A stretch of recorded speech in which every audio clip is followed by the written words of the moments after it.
नमस्कार सर। नमस्कार। आपका नाम क्या है सर? जीशान अंसारी। आप सर दिल्ली के रहने वाले हैं? नहीं, कन्नौज उत्तर प्रदेश का रहने वाला हूँ। जी। अभी सर लोकसभा चुनाव होने वाले हैं 2024 के, तो उत्तर प्रदेश में 80 सीटें हैं। 80 सीटों में आपको क्या लगता है कौन आएगा 80 सीटों पे? देखिए, उत्तर प्रदेश बीजेपी का गढ़ रहा है। लोकसभा चुनाव पे उत्तर प्रदेश में बीजेपी मजबूत स्थिति में है और लगभग 55 से 60 सीटें तो कंफर्म बीजेपी की आएंगी। लेकिन अदर पार्टी जो पिछली बार सपा फिसड्डी रह गई थी, सपा की सीटें बढ़ेंगी और कांग्रेस को भी 4-5 सीटें मिलने की उम्मीद है। मायावती इस बार कहीं नजर नहीं आ रही है। हो सकता है कि 1-2 सीटों पे उनकी बात बन जाए, लेकिन बीजेपी मजबूत स्थिति में है। लेकिन जनता थोड़ी सी बीजेपी से नाराज भी है। स्थिति डावाडोल हो सकती है। एग्जिट पोल के ऊपर भरोसा नहीं कर सकते, क्योंकि अभी आपने देखा था कि अभी जो अग्निवीर योजना आई थी उस पर सबसे ज्यादा तांडव उत्तर प्रदेश में ही हुआ था। युवा नाराज हैं, रोजगार नहीं है। अभी उत्तर प्रदेश में भी पेपर लीक की घटना आई थी। कन्नौज में सन्नी लियोनी के नाम से एडमिट कार्ड जारी हो गया था। तो ये शिक्षा व्यवस्था पे कोई सुधार नहीं है और युवाओं के पास में रोजगार नहीं है। 1 लाख अगर वैकेंसी निकलती है तो उसके लिए 50 लाख युवा जो है ना अप्लाई कर देते हैं। और लोग बोलते हैं कि अगर आपके प्रधानमंत्री जी बोलते हैं कि आप स्किल्ड हैं तो आप व्यापार करें। अरे हर आदमी अगर व्यापारी बन जाएगा तो जो हर आदमी क्रिएटिव नहीं होता, तो जो क्रिएटिव नहीं है उनको तो जॉब चाहिए ना। उनके लिए जॉब रोजगार के अवसर उपलब्ध कराना सरकार का काम है और सरकार उसमें विफल मुझे नजर आती है। और सुरक्षा व्यवस्था और नारी शक्ति पे जिस तरह से बीजेपी ने बात करी थी, मणिपुर और भी कई केसेस हैं, तो वो देख के तो हमको नहीं लगता कि जो ना बीजेपी अपने वादों पे खड़ी उतरी है। जिस तरह प्रधानमंत्री ने बोला था कि हवाई चप्पल वाला हवाई जहाज में सफर कर सकेगा, और ये कहने के बाद में उन्होंने हवाई जहाज ही भेज दिया। ना रहेगा बांस और ना बजेगी बांसुरी। तो आम आदमी अब कहाँ से सफर करेगा? प्राइवेट कंपनियां सारी मनमाने दाम वसूलती हैं। सीजन के टाइम पे टिकट और ज़्यादा महंगे हो जाते हैं। ये तो सिर्फ एलीट क्लास सफर कर सकता है हवाई जहाज में। नॉर्मल आदमी कहाँ से करेगा? और नॉर्मल आदमी सफर करता है ट्रेन में, और ट्रेन में मिडिल क्लास सफर करता है आपको स्लीपर क्लास में, नहीं तो एसी में चलता है। लेकिन जो लोअर क्लास है वो जर्नल में या स्लीपर में ही सफर करता है। जर्नल की संख्या घटा दी है, स्लीपर की संख्या घटा दी है। टिकट आपको मिलते हैं, ठीक है, थोड़ा अपडेट हुआ है, ये समय के साथ में अपडेट होता है। कल मेरे पास में अभी लोग बोलते हैं कि नहीं अब तो फ़ोन से ऑनलाइन बुकिंग हो जाती है। उस टाइम पे लोगों के पास मोबाइल भी नहीं था भाई। मेरे पास में जो ना 2010 में मेरे पास नोकिया का 2700 क्लासिक था, एंड्रॉइड मोबाइल नहीं था। अभी हमारे पास में ऑप्शन है तो ऑनलाइन बुकिंग होती है, लेकिन जो टिकट हमको नॉर्मली मिल जाता था अब वो तत्काल में मिलता है। सरकार इसके नाम पे लूट कर रही है और ये जो है ना गरीब जनता के साथ में अन्याय है। तो इसका प्रभाव देखने को मिलेगा लोकसभा चुनाव में।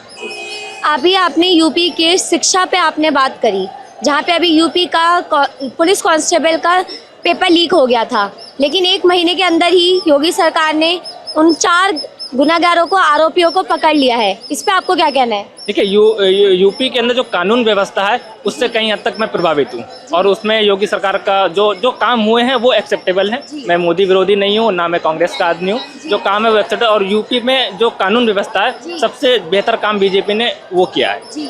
लेकिन बीच में इससे पहले भी एक कांड हुआ था। एक पत्रकार ने यूपी के स्कूल ने मिड डे मील का मुद्दा उठाया था और उस पत्रकार को जेल हो गई थी। आप इसको भी नज़र में रखिए, कहीं ना कहीं तानाशाही झलकती है। बीजेपी यूपी में तानाशाही करी, आप ये कह रहे हैं? देखिए, आप सवाल उठाए। एक्चुअली क्या है कि बीजेपी को विरोध सहने की आदत नहीं है। ये हमेशा विपक्ष में रहे हैं, इन पक्ष में ये रहे नहीं, सत्ता में रहे नहीं है। इनकी कभी स्वतंत्र रूप से सरकार नहीं बनी, बहुमत से सरकार बनी नहीं थी। पहली बार बहुमत से सरकार आई है, तो इनको विरोध सहने की आदत नहीं है। ये जो है ना राजशाही चला रहे हैं कि कोई सवाल करता है उसको देशद्रोही बोल दो, उसको खालिस्तानी बोल दो, उसको पाकिस्तानी बोल दो, या फिर उसको उठा के जेल में डाल दो। एक बार यूपी में हाथरस कांड हुआ था, उसमें कई पत्रकार, सिद्दीक कप्पन जैसे कई पत्रकार जो जेल में रहते काफी टाइम तक। तो इनको विरोध सहने की आदत नहीं है, विरोध का सर कुचलने की ये काम करते हैं। बीजेपी विरोध सहती नहीं है, विरोधियों का सर कुचल देती है, आप ये कह रहे हैं? बिल्कुल बिल्कुल, ये तानाशाही में आता है। देखिए, विरोध अगर आप बीजेपी को सीधा सीधा तानाशाह कह रहे हैं? बिल्कुल, आप लोकतंत्र में हैं तो आपको जो है ना विरोध भी सहना पड़ेगा। कोई जनता है, जनता सवाल उठाएगी। पत्रकारों को आज आप देख लीजिए पत्रकारिता में हमारी रैंक कितनी है। पत्रकारों के पास में आज़ादी नहीं है। अभी आप अगर खड़े होकर बोल देते हैं या कोई सरकार विरोधी बातें करते हैं, आज ईडी सीबीआई लग जाएगी आपके पीछे, उठा के कोई ना कोई केस में आपको अंदर कर देंगे। और कितने पत्रकार अंदर रह भी चुके हैं। अभी दिल्ली में ही मैंने देखा कि किसान आंदोलन हुआ था। किसान आंदोलन के लिए कितनी मान मनौवल के बाद में उनको रामलीला मैदान में 2 बजे तक का टाइम दिया, और जितने किसान नहीं थे उससे ज़्यादा पुलिस रामलीला ग्राउंड में उपलब्ध थी। और उससे पहले उनको रोकने के लिए युद्ध स्तर पर तैयारियां की गई थी। बैरिकेड्स लगाए गए थे, सीमेंट के ब्लॉक लगाए गए थे, और कितनी पुलिस पहले से तैयार थी। अगर आप लोकतंत्र में हैं तो आपको विरोध सहना पड़ेगा, लोगों की बात सुननी पड़ेगी। आप सिर्फ जो है ना अपनी पार्टी जिन्होंने आपको वोट दिया, आप उनके प्रधानमंत्री नहीं हो, आप पूरे 140 करोड़ देशवासियों के प्रधानमंत्री हो। आपको सबकी बात सुनना पड़ेगी, किसानों की बात सुनना ही पड़ेगी, मजदूरों की भी सुनना पड़ेगी, और आपको तमिल की भी बात सुनना पड़ेगी। अभी तमिल में CAA का बहुत तमिल के जो एक्टर हैं विजय सेतुपति, उन्होंने भी CAA का विरोध किया है, और नॉर्थ ईस्ट में CAA का विरोध हो रहा है। यहाँ पे आपको CAA का विरोध उतना देखने को नहीं मिला, क्योंकि यहाँ की जनता को CAA से कोई मतलब नहीं है। जो लोग आएंगे या तो नॉर्थ ईस्ट में रहेंगे, और वो नॉर्थ ईस्ट में ऑलरेडी रह रहे हैं, वहाँ के लोगों के वो रोजगार खाएंगे, वहाँ के लोगों की ज़मीनों के ऊपर वो कब्जा करेंगे। मैं ये तो नहीं कह रहा हूँ कब्जा करेंगे, मतलब शेयरिंग तो करनी पड़ेगी, उन्हीं को करनी पड़ेगी, और वो जानते कि वो हमारा एम्प्लॉयमेंट खा जाएंगे, हमारा रोजगार खा जाएंगे। और आप जाइए तो फिर केरला और तमिलनाडु, वहाँ पे श्रीलंका के जो माइग्रेंट्स आएंगे वो वहाँ पे रहेंगे, तो जिनके ऊपर श्रीलंका के माइग्रेंट्स नहीं आएंगे सर, मैं आपको सही करती हूँ। पाकिस्तान, बांग्लादेश और अफगानिस्तान से जितने भी शरणार्थी हैं उनको बुलाया गया है, श्रीलंका का नाम नहीं है। श्रीलंका का नाम नहीं है, आगे नोटिफिकेशन चेंज कर दिया जा सकता है। इसमें बिल में 2 बार सुधार हो चुका है, क्या ये आगे नहीं हो सकता? बहुमत से सरकार आ गई तो दोबारा ये भी हो सकता है कि चलो श्रीलंका वालों को भी शामिल करो। वोट बैंक की राजनीति, तो ये दूरगामी जो साउथ के लोग हैं ना, वो थोड़े पढ़े लिखे हैं, एजुकेटेड है, तो उन्हें पता है कि इसके आगे क्या परिणाम हो सकते हैं, ये हथियार किस तरह से यूज़ किया जा सकता है, तो इसलिए वो उसका विरोध कर रहे हैं। यहाँ की जनता को उसका विरोध नहीं कर रहा है, लेकिन NRC से जो नॉर्थ ईस्ट में काफ़ी लोगों को जो डिटेंशन सेंटर में डाल दिया गया था, NRC तो मुझे लगता है कि ज़रूरी नहीं है। आपने CAA की बात करी है, जो CAA लागू है, आप उससे सहमत है लागू जो होने से? देखिए, CAA से मुझे कोई फर्क नहीं पड़ता, तो मुझे कोई प्रॉब्लम नहीं है, लेकिन जिनको प्रॉब्लम है वो तो बात कर रहे हैं ना, उनकी बात को तो आपको सुनना पड़ेगा। नॉर्थ ईस्ट के लोग विरोध कर रहे हैं, तो आपको उनकी बात को सुनना पड़ेगा। तो CAA लाना आपकी नज़र में गलत था, सही था? CAA सिर्फ चुनावी स्टंट है, और लास्ट टाइम पे जब इलेक्शन करीब आता है, तो जैसे इलेक्शन करीब आता है ना, तो लास्ट टाइम पे मुद्दा जो है ना कहीं धर्म की तरफ चला जाता है, और मैं इससे बिल्कुल भी खुश नहीं हूँ, क्योंकि राजनीति एक अलग चीज़ है और धर्म एक अलग चीज़ है। राम मंदिर बनाया, जो भी बनाया, चलिए अच्छी बात है, वो काफ़ी भारत में बहुसंख्यक राम मंदिर अयोध्या का एक मुद्दा बन चुका है अब। तो राम मंदिर पे जितने भी विवाद खड़े करे, ये तो विपक्ष ने करे हैं खड़े। राम मंदिर पे विवाद विपक्ष ने क्यों करेगा? राम मंदिर का फैसला कोर्ट में लंबित था। विपक्ष कह रही है राम मंदिर की जगह अगर वहाँ पे अस्पताल या फिर विद्यालय बना जाता तो वो ज़्यादा ही फायदेमंद रहता, ना कि राम मंदिर बनाए, उससे फायदा मिलेगा। देखिए, सरकार कोई भी फैसला रहती है ना, तो वो जो जनता की जो मर्जी होती है उसके अकॉर्डिंग फैसला लिया जाता है। अस्पताल या इसको जो बहुसंख्यक आबादी है उनका वो पूजनीय स्थान था, तो मंदिर बनाना बेटर था, और वो अगर अस्पताल या कोई और चीज़ वहाँ पे बनाई जाती तो फिर वो विवाद का कारण होता, और वो ज़िंदगी भर वहाँ पे विवाद रहता। मेरे हिसाब से राम मंदिर बना है, बहुत अच्छी बात हुई है, और इसके साथ में इस विवाद का समापन हो जाना चाहिए लाइफ टाइम के लिए। मोदी सरकार, योगी सरकार आने से यूपी में विकास कितना बढ़ गया है? अब भ्रष्टाचार तो कम हुआ है उनके कहने से, तो विकास में और भ्रष्टाचार में कितना अंतर आया है योगी सरकार आने से, आप ये बताएंगे? देखिए, विकास तो हुआ है, अब आप हाईवेज बने हैं, कई सारे एक्सप्रेसवेज बने हैं, लेकिन एक्सप्रेसवे जो बने हैं उस पर हमको टोल टैक्स भी देना पड़ रहा है। वो प्राइवेट कंपनियों ने बनाया है, गवर्नमेंट ने नहीं बनाया, प्राइवेट कंपनियों ने बनाया है। वो तो इस तरह से हो गया कि जो है ना, एक मॉल दुकान खुली है, अब मेरी जेब में पैसे हैं तो मैं वहाँ से जाकर कुछ भी खरीदूंगा। आप एक तरफ से जाते हो, आपको टोल टैक्स देना पड़ेगा, 500 600 का टोल टैक्स है। पूर्वांचल एक्सप्रेस पे ले लो या कुछ भी ले लो। अभी पहले हमारे इधर GT रोड थी, हम GT रोड से यात्रा करते थे, जाते थे आते थे, 70-80 किलोमीटर के अंतराल पे कोई टोल टैक्स नहीं था।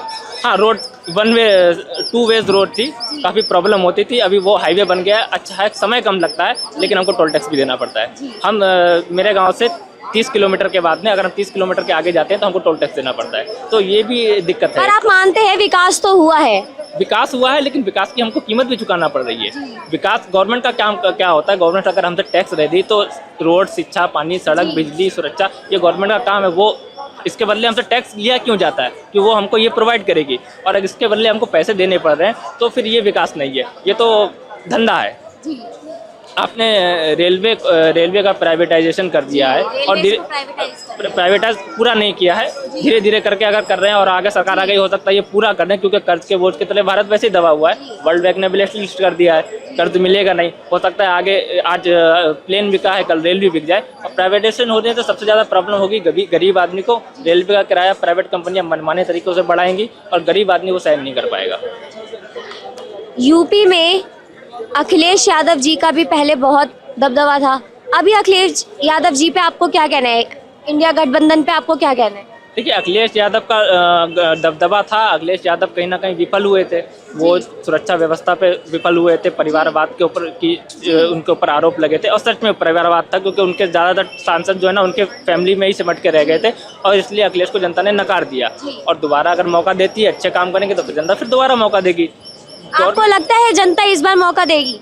इस बार अखिलेश यादव की सीटें कुछ बढ़ेंगी, क्योंकि चाचा के साथ में जो उनका विवाद था, और उस विवाद के चक्कर में उनका पिछली बार नुकसान भी हुआ था काफ़ी। इस बार चाचा से दोस्ती हुई है, तो हो सकता है उसका फ़ायदा उनको मिलेगा। और पिछली बार जो गलतियाँ की थी, टिकट बंटवारा ठीक से नहीं किया था, अगर अखिलेश टिकट बंटवारा ठीक से करते हैं तो 10-15 सीट तक ला सकते हैं। पर इंडिया गठबंधन तो अभी भी परिवारवाद बहुत करती है।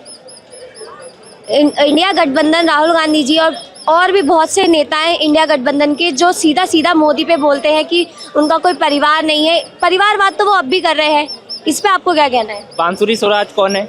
आसमान से टपकी हैं। जय शाह जी कौन है? आसमान से टपकी। उनके पिताजी का नाम क्या है? ये परिवारवाद नहीं है। जय शाह जी, जिनको क्रिकेट का बल्ला ठीक से पकड़ना नहीं आता, वो बीसीसीआई के अध्यक्ष बने हुए बैठे। परिवारवाद तो यहाँ भी है, जहाँ जहाँ फायदा पहुँचाया जा सकता है वहाँ फायदा पहुँचाया जा रहा है, और अमीरों की जेब भरी जा रही है, और एक एक करके सारे सरकारी संस्थान कुछ कंपनियों को दिए जा रहे हैं। तो ये सही नहीं है। एक ही कंपनी को आप सारे संस्थान अगर दे दोगे, तो वो आगे जाके अपनी मनमानी करेगा। गवर्नमेंट से ज़्यादा पावरफुल ये कंपनियाँ हो जाएंगी, और ये कंपनियाँ देश चलाएंगी। ये ठीक नहीं है देश के लिए। ठीक ठीक।